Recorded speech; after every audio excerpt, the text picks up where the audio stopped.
This is the Roots and All podcast, and I'm your host, Sarah Wilson. Join me as I talk about all aspects of gardening with some of the top horticulturists from around the world. Hello and welcome to Roots and All.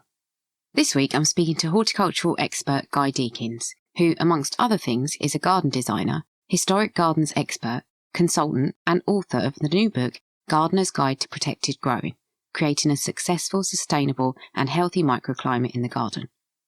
I wanted to find out a bit more about creating protected environments for plants and about the positives and negatives. And Guy's book provides comprehensive answers, all rooted in scientific research. My first question to Guy was what sparked his interest in protected growing? Well, if I'm honest, I was approached by the publisher to write the book.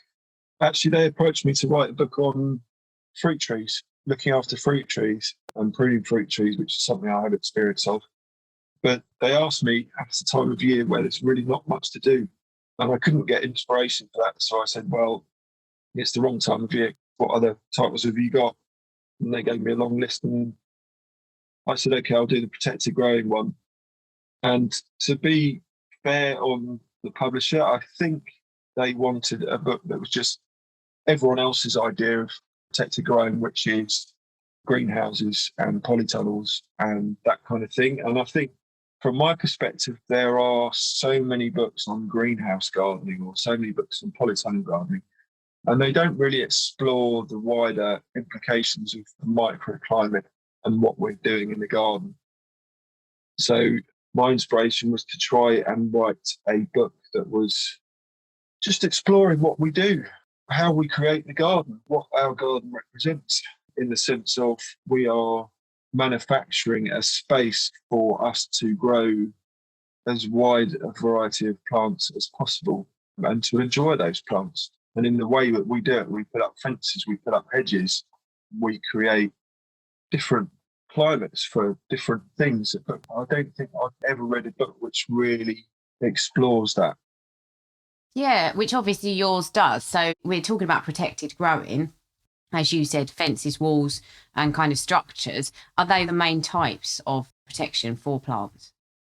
Well, no, I mean, this is the beauty of it because it's such a wide thing. I mean, if you live in a city like London, you're already in a protected environment, in a protected space where your temperature is going to be 2 or 3 degrees higher than a town outside of London because you've got this residual heat going on. All the buildings around you are creating surfaces which are going to warm the air or protect the air or stop the wind going through. So that's an architectural point of view. But then if you go into the countryside, you've got windbreaks and you've got hedge lines and you've got wind filters, which are slightly different from windbreaks in the sense that they let the wind filter through so you're not blocking it so much. And they all have very, very important uses. And I think when you drive through the countryside and you see a big 6-foot hedge and you just see it as a hedge, you don't see it as something that's creating a better microclimate for whatever's growing beyond that. So if it's fruit growing, for example, you want a tree line that's going to slow the wind down, that's not going to make all the flowers drop off at the right time, or it's going to create a situation where there's going to be less frost in that field or in that space. It protects your garden from sea spray, for example, or it protects your garden from a rolling frost coming off the hill. For example, if you put it halfway up the hill, you're going to make the frost sit behind that hedge rather than roll into your garden. So it all has to be thought of. It all has to be carefully managed. I think we've become so used to just putting up a slatted fence and a wall that we don't quite understand what we're actually creating. Yeah, that's really interesting. I mean, one of the things that I thought reading your book was we think about protecting crops and perhaps doing it in one way, but you, I think, suggest multiple ways of doing it might be the answer. Should we maybe look to install a windbreak first before we think about building structures?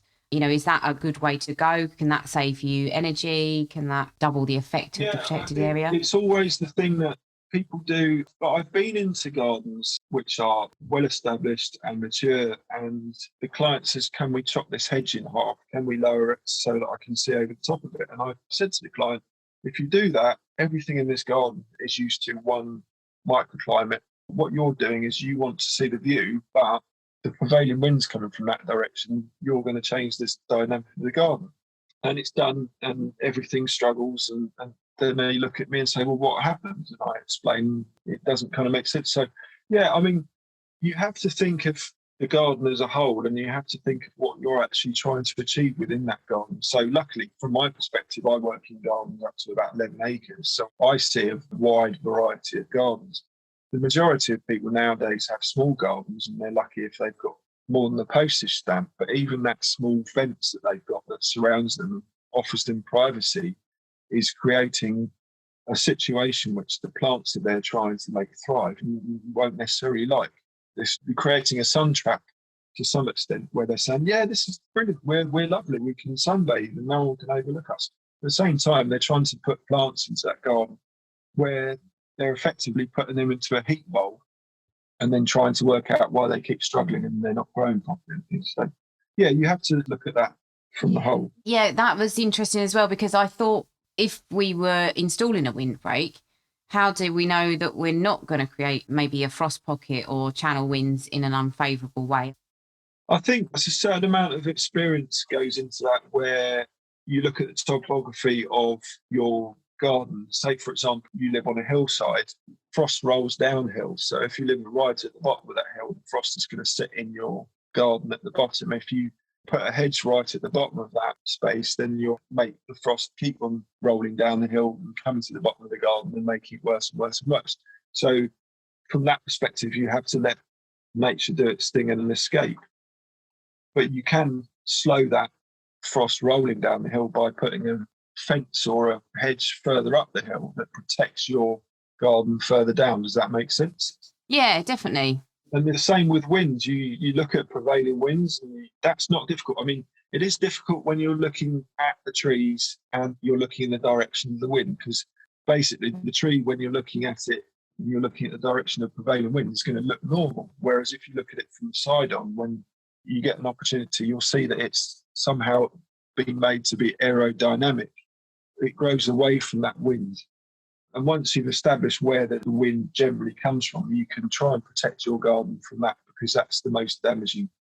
And thinking about kind of other aspects of growing in a protected space, are we always talking about dealing with artificial growing medium? I mean, obviously, if you've just put a windbreak in and you're growing in the ground the other side of it, you're not. But if you've got a structure, is it commonplace to actually grow directly in the ground, or do people generally change the soil inside one of those structures?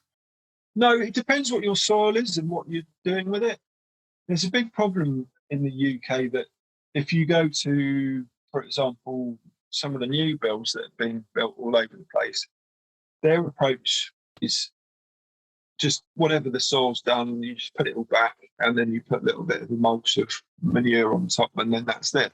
And there isn't any understanding of what the soil actually is. So they might mix the subsoil, which is generally sour and unproductive, in with the topsoil. So you've got this unnatural balance of soils, and it doesn't work just by adding topsoil to it. I was speaking to someone in Australia about their soils, and they have a big problem with salt-laden soils. So you can't actually grow into that soil because it's just toxic to a lot of plants. So you have to either choose plants which work in that soil, or you build raised beds in order to facilitate your growing. It depends what you want to grow and what you're trying to achieve. But soil is key to everything, of course. Yeah. And also thinking about if you were automating the watering, you do go into that in the book as well. I think probably hand watering in an ideal world would be the perfect solution. But if you weren't able to do that, are there things that you might recommend for irrigation? Yeah, people buy the drip hoses, which I've used. And I will be honest, I didn't realise that you had to bury them.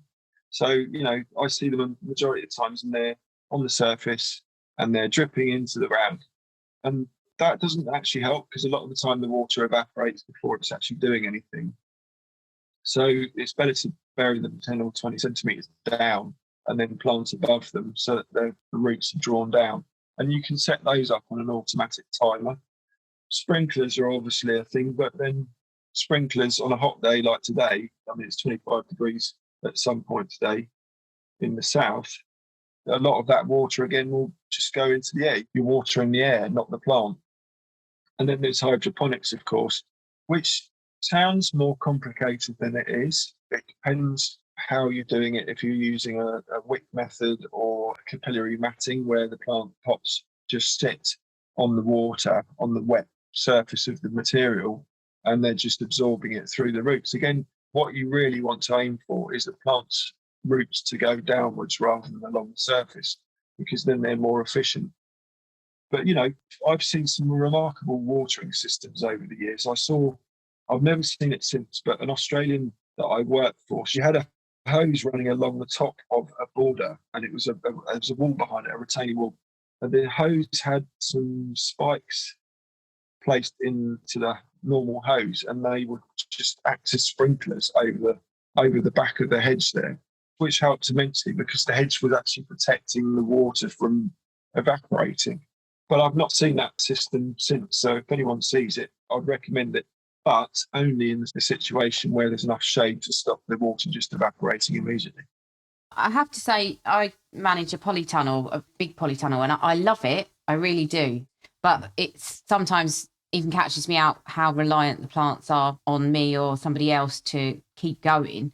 And one of the things that I struggle with in the polytunnel, so aside from everything else that I have to do to keep everything healthy that I might not need to do if it was outside, I also need to make sure that the temperatures aren't too wild. So how can you moderate the temperatures in a structure that is likely to lose heat during the night and then becomes potentially very hot during the day? Are there any things you can do?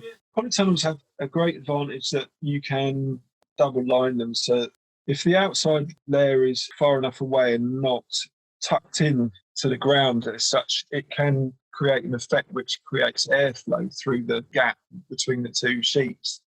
But that's a kind of complicated physics, because then you have to try and work out where the airflow is and how you want it to work.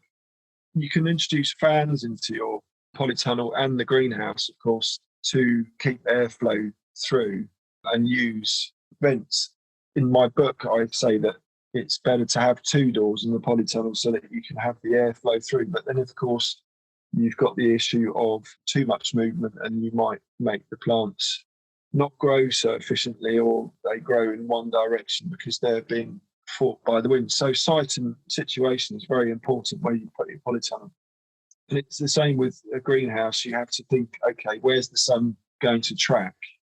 And it depends what you want to grow as well, and how long you want to grow. If you're going to grow through the winter or through the summer, because I noticed that the RHS, generally their shade chart is based on what the shade does at midday in midsummer, and that kind of negates all the rest of the year. So in summer you might have this amazing greenhouse or polytunnel which is like lovely and bright and got the sun, but in winter the sun never reaches above sort of 25 degrees above the horizon at some points. So you might have shade on that polytunnel, which reduces your heat and your light as well. It sounds complicated. I've tried to make the book as simple as possible in order to understand that, so that you're not sort of defeated, because I've met so many people who say, oh, it's so hard, it's so complicated. It's not really. You just have to sort of think outside the sort of angle that it's difficult to understand. You just need to give them some thought. You know, it's no good just kind of throwing them up where it's going to look nice or be out the way or be a feature. But actually, that's interesting what you say about the shading, because one of my questions was, is there such a thing as too much light for a plant growing in a protected space? Yeah, there is. Plants have a defense mechanism like we have freckles. They will create a chemical in their leaves which prevents damage. But eventually, if that becomes too intense, they'll just give up the leaf. The leaf will get scorched and will just end up not being viable at all, which will then encourage things like mildews or other diseases to infect the plant, because that plant is become injured. So you have to look at that space that you've created, especially in a greenhouse where you're intensifying the power of the sun to grow your crops. So from that perspective, you have to think about how you're going to shade it. If you're going to shade it with a paint or with a blind or with a screen of some sort. Yeah, light's vitally important, obviously. you don't have to necessarily grow your plants in a greenhouse at all. You could, as I've said in the book, grow all your plants in a shipping container with hydroponics and UV lighting, a good set of lights. I know obviously at the moment the cost of lighting and everything else and heating is going through the roof, but we're all changing over to cheaper forms of energy use anyway. So the options are multiple, and with climate change and with our overall climate becoming more intense and more difficult to predict, it may be a way forward where we end up growing much of our food in incredibly protected environments where we're not actually letting them get into the natural world, just to make sure that we have some crops left. I guess really it's going to take some viability studies to work out whether it's better from an energy point of view to supplement the things like heat and irrigation and light and everything versus the costs of importing food or all the other bits and pieces that go with transporting food across any distance. Yeah, I think we have to start stepping back from importing. I was in a supermarket the other day. Now, it's the height of the asparagus season. Where I am in Kent, there's a farm not that far from me. They're selling a kilo of asparagus for £5. And yet you go to Tesco's or Sainsbury's and they've got asparagus in their shops on the shelves and it's from Mexico. I don't understand that sort of rationale that we're importing so much of this stuff which is freely available. And we have to think on that basis, because I was talking to a scientist not that long ago about, I don't know if you're aware of what a lot of people call the Gulf Stream, which doesn't actually get as far as the UK, but the whole overturning cycle that goes through the North Atlantic, that's weakening. And that's what our country depends on in the UK and much of Northern Europe. And it depends on this cycle of warm water coming from the Gulf of Mexico across the Atlantic, hitting our shores, warming our shores, and then it goes further north and it drops the cold water from the Arctic, makes it sink. The problem is that that's weakening as the ice melts. And some scientists are saying that we are not far off a situation where the Northern Hemisphere climate's going to change. It's either going to get very hot, in which case we're going to lose a lot of our agricultural land, or it's going to just sort of get to this situation of just being totally different from where we are now. And they're saying that a lot of Africa is going to get drier north of the equator and a lot wetter south of the equator, and that's going to go across the Pacific. So we've got these situations where we're currently living in a kind of denial bubble where we're saying, oh, everything's going to continue, it's all going to be fine. But yeah, we have to sort of think around these things and think, okay, protective growing, what's the viability of what I'm doing and how can I prevent these things from becoming more extreme in my own microclimate? So at some point, as I was saying earlier, I was speaking to an Australian. In Australia, they have shade houses, and these are places where you can grow stuff, but in the shade, because it's got so hot and so humid. So you have to think of that space and go, okay, right. So rather than using glass, you're using spattered bits of wood or using plastic shade netting to create a protected space. It's a fascinating time. It is. It really is. And speaking of which, my last question is, what are some of the most impressive protected spaces you've visited? So maybe could you pick one that's doing it really well and that you think might be a blueprint for other people to kind of use in the future? Well, I think Kew is always the go-to. They are the most forward-thinking group of people that NASA, of course, I spoke to NASA in the research, but they're talking about developing structures to use on Mars or the moon and stuff. But I think Kew really does need to be applauded for all the research they're doing and everything that they're really thinking about. And they're doing a lot of things that are thinking outside the box and really looking at how and why we should be changing our patterns of behaviour within the garden, just to go forward from the position that we're in and the unknowables that are there. Thank you, Guy, for talking about growing in protected spaces. We only touched the surface of what's in the book, so if you're interested in this topic, I recommend it. Thank you to you for listening as well. I leave you with Dr. Ian Bedford talking about fleas. Coincidentally, I've just been listening to Dave Dawson's Silent Earth, and in it he mentions that a monthly flea treatment dose for a medium dog contains enough insecticide to kill 60 million bees. So if you're dosing your dog and letting them run about the countryside or going to watercourses, that really is something to think about, isn't it? If there's one bug we really don't want to find in our home, it's the flea. Fleas are what are known as ectoparasites, infesting the skin of warm-blooded creatures and feeding on their blood. But unlike other blood-feeding insects, they're unable to survive without consuming it during every stage of their development. Although there's many different species of flea, it's usually those that infest cats and dogs that are the most common in Britain, and who cause us the most problems in our homes. And unfortunately, it's often from our gardens that pets acquire their fleas, where they'll be waiting for the arrival of their next meal on legs. Cat fleas usually wait in secluded dry places where cats often go for a daytime nap, whilst dog fleas are usually within a lawn or a flower border close to a public path where dogs pass by on their daily walks. Once a flea detects the movement, body heat and odour of a suitable host, it positions itself, then makes an astonishing leap onto the unsuspecting animal, jumping almost 200 times its own body length, which is equivalent to us vaulting to the top of the Eiffel Tower. Burying itself into the fur, it hitches a ride into our home and prepares for its meal.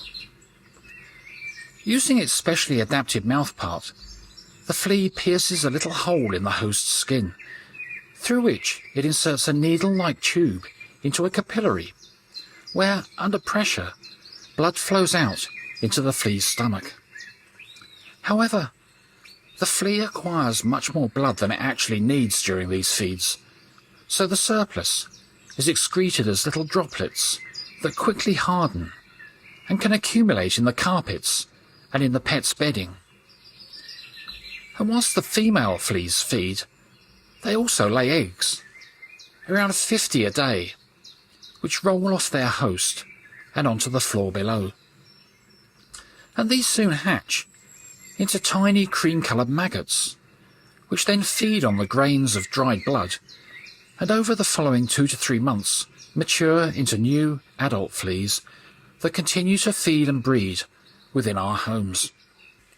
Eradicating fleas from a home, though, is not always easy, since, like most other parasites, they've evolved to survive within an often hostile environment, becoming dormant when conditions become hard for them and food becomes scarce. But by regularly grooming pets, washing them if possible with a flea-repellent shampoo, or treating established infestations with a proprietary insecticide, flea problems can usually be managed. But it's also worth noting that for every flea that's found on the pet, there could be up to 100 others elsewhere in the house. So a regular vacuum, especially under furniture, around carpet edges and in the pet baskets, will also be needed. You can download or listen to the podcast direct from the website rootsandall.co.uk. Please also check out my Patreon, where you can make a one-off donation or take out a monthly subscription to help support the podcast. Because if you enjoy the show, please help it continue. I also have a GoFundMe where you can make a one-off donation. Even a one-off donation of £1 helps, and I'll be really grateful for your support. So please go to Patreon or GoFundMe and search for Roots and All Podcast.